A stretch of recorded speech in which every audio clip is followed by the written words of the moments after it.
Crop rotation involves growing one type of plant and then the next year growing a different type of plant and basically mixing it up. So you're not growing the same thing in the same place year after year after year.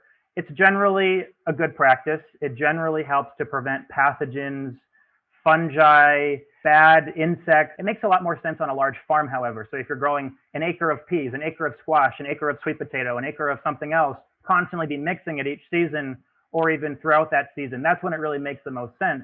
In a small garden, it's less important. What's most important in a small garden is making sure you're growing something in the correct microclimate. So you wouldn't want to, for example, be growing spinach in one area that gets less sunlight and then try to crop rotate with tomatoes because the tomatoes want more sunlight. So if you're using crop rotation and you're mindful of the microclimate and putting plants in the right places according to their sunlight preferences, yes, use crop rotation. It is a sustainable practice.